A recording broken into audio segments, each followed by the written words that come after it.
Before we get into what this video is actually about, I wanted to give you guys a quick update on how I'm doing.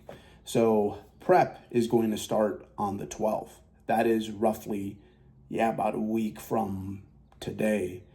Next week, I will go over what shows, what my starting protocol is looking like, probably a physique update, that would be appropriate, and then we'll just get to work and I'll keep you guys updated much like I did during my last prep. Lower back strain is really good.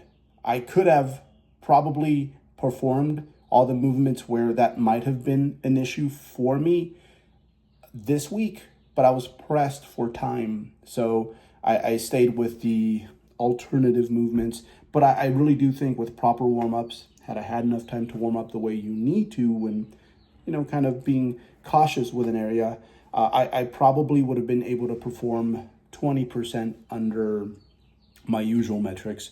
So that's going to be when it comes to load, when it comes to reps, that sort of deal.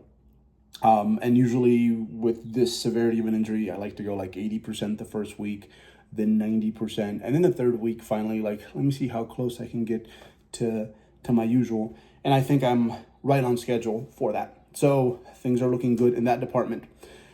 But today, what I want to do, and this is something that I've been wanting to do for a minute, and a lot of the inspiration comes from, I know a lot of you guys might not be well versed with this game, but for us football fans, John Man Football gives it's a very popular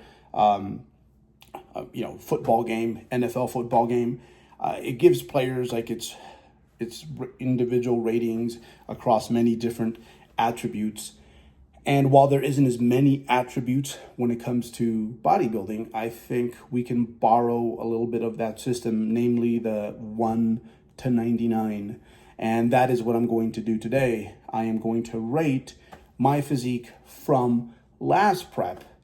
And then what I'm going to do is apply the same idea, the same logic to my physique at the end of my upcoming season. So I think, actually, I'm quite sure that I'm a little better than I was in 2022. But what I'd like to do is to really standardize, myself per this criteria, which you're going to see matches up really well with the way bodybuilding does it across all classes, actually. So let's start with symmetry. Symmetry is not what your casual bodybuilding fan thinks symmetry is.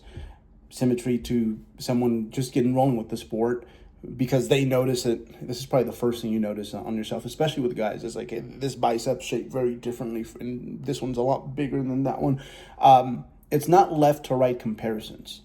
That can play a role, but hardly ever is that the case. You have to have some huge left to right impairment, usually a muscle tear or some sort of nerve damage for it to actually knock points off. Symmetry is kind of a misnomer, because even the next level fan or enthusiast of bodybuilding, they might have heard things like your arms need to be the same girth as your calves. And it's no, that's not quite it.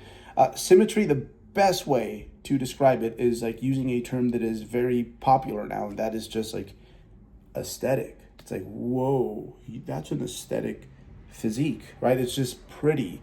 I like the word mellifluous, which just kind of means it's almost like the physique is, it's this pretty melody, this nice song. It's very fluid. It's just something that it's just beautiful. That is what symmetry is. So symmetry is going to usually be composed of a few things. So for starters, skeletal structure is very important to symmetry.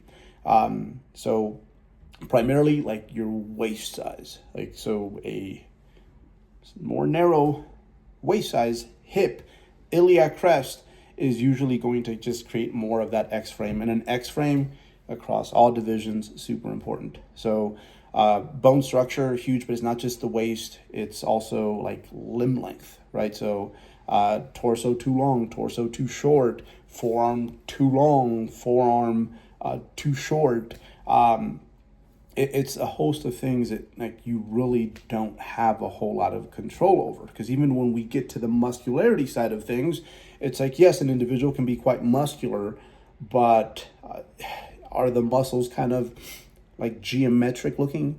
Do they go from like point A to point B in a very straight line, or are they kind of like bulbous and round, right? So muscular shape plays a huge part in like how aesthetic you are, which makes sense, right? When you think of that physique is very aesthetic, you think of the bone structures just right, and the muscle bellies are just very round, very bulbous, very hydrated looking. All this is what generates symmetry. And then of course, does that symmetry fit in with what that specific class wants? Some things I do have going here is the waist. Like my waist is small, not as small as a lot of guys, and not as small as it was relative to most of the competitive field, I'd say 15 years ago. All of a sudden, all these really small-waisted people just started showing up, but it's still a small waist, which allows someone like me who isn't super wide naturally to just flare out a little bit more. So in most poses, I have a pretty obvious X-frame, and a lot of it has to do with the fact that everything is growing out of an iliac crest that is decently narrow. And to further emphasize that, I have pretty decent quads, pretty capped delts, which enhances that X-frame. Now the issue is that none of my muscle bellies, with the exception of maybe my vastus medialis, probably my delts, and probably glutes to some extent, they just don't attach very low. Everything is very, very, very like stringy and geometric looking, at least relative to what you see at the pro level. So I have too many muscles that just kind of go from point A to point B, like primarily my arms and the front relax. Like you can tell, like there is no roundness in this direction.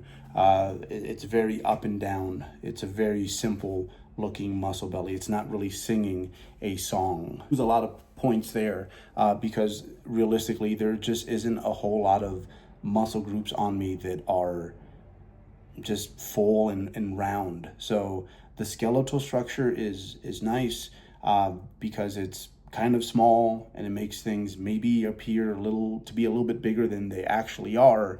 But at the end, there's just not a whole lot of muscle groups that really just like explode off the skeleton visually. And I try to remedy a lot of this in the off season by, again, like working on my arms. That's just something that I will forever need. My upper back as well, because I feel like if I make that a little bit more three-dimensional, maybe that can enhance the song my physique is singing. Same thing with hamstrings. I've also really pounded away at those primarily through my hinges, because I feel that, hey, if you know, they're not as geometric, maybe they get a little bit more of a curve there, both like on the side shots and then also, you know, from the back shots.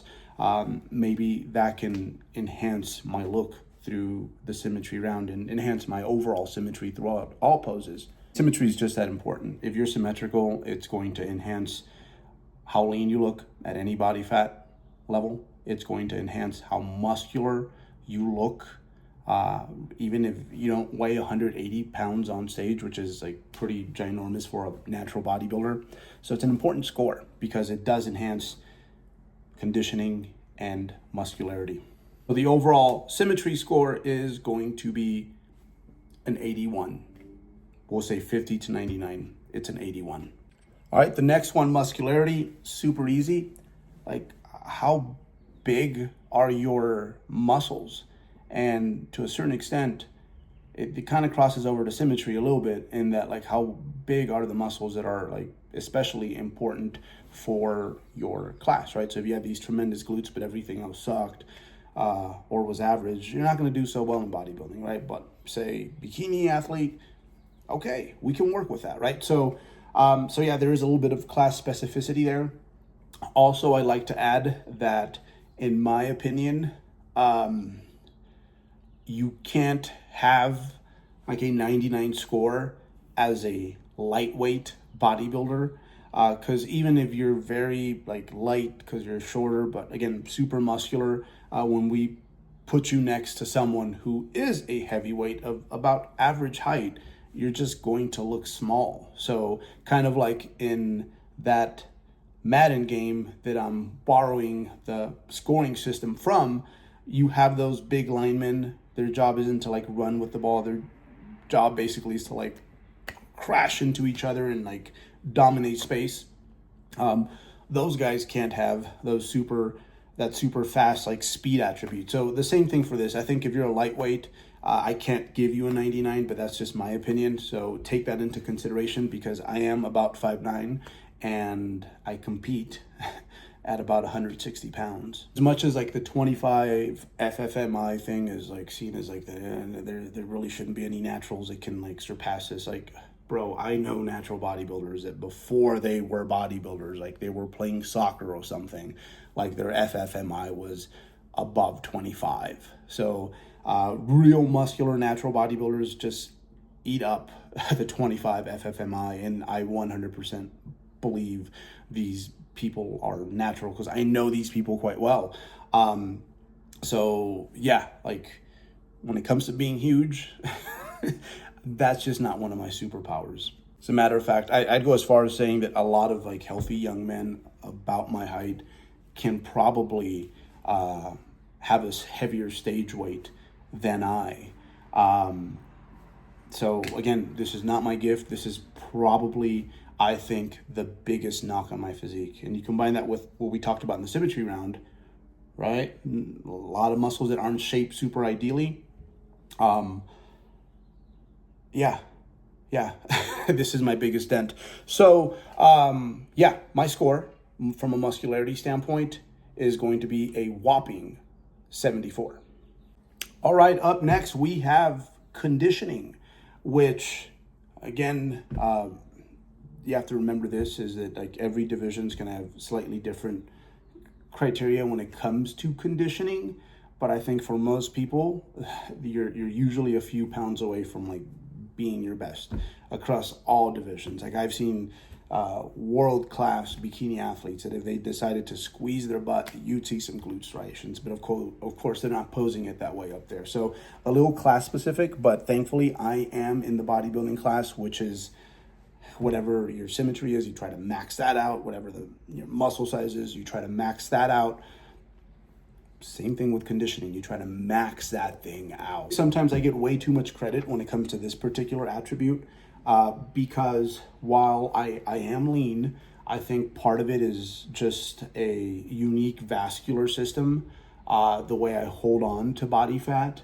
But I can name so many different natural bodybuilders over the years that they just show up significantly leaner than I. Like they're definitely like there is a difference.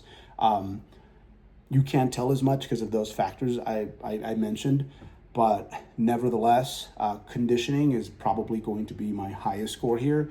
But it is something that I need to maximize this next go around, and I need to,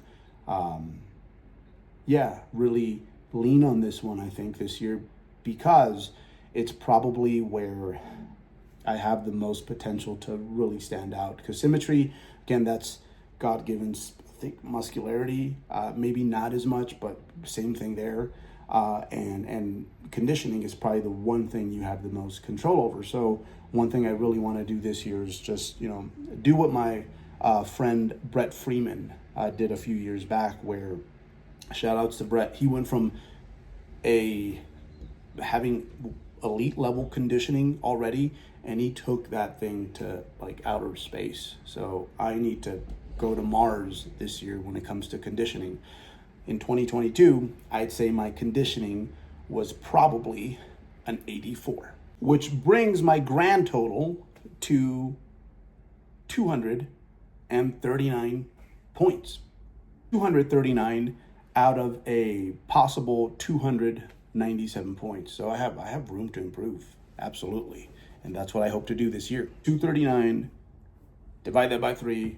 When you round it up, my score is an 80. Actually, where I would have like put myself had I, even if I hadn't talked through each one of those 3 attributes that we went over: symmetry, conditioning, muscularity. That's about where I would put myself, 80. I feel like if I go up by 5 points this year, I have a wonderful chance at being able to really compete for the ultimate prize, which is my weight class at WNBF Worlds, the lightweight weight class. Again, that's my score. That's what we have to work with. I don't know, like there's Madden scores rather. I don't know what I'm gonna call this scoring system, but that is, I guess, my Bertrand rating, that's what we'll call it, my Bertrand rating of 80. So yeah, 5 points I think puts me in a place where, hey, really good chance at being able to compete for that top spot, and most importantly, like you'd be able to see in my physique. And at the end, that's really what all this is about being your previous best. Because you could do better from one season to another, but if you got worse, that does happen. Like I've done that. So yeah, 5 points is what I want. Hopefully there's enough there. We won't be able to tell at this point until I'm mostly fully emaciated, but yeah, I think we did the work. Now we just got to do this next part, and hopefully I'll be able to sit down and talk to you guys at the end of the year, and yeah, really, hopefully, ideally, I'm gonna be honest with myself, just like I was here, show you guys and share with you guys the good news.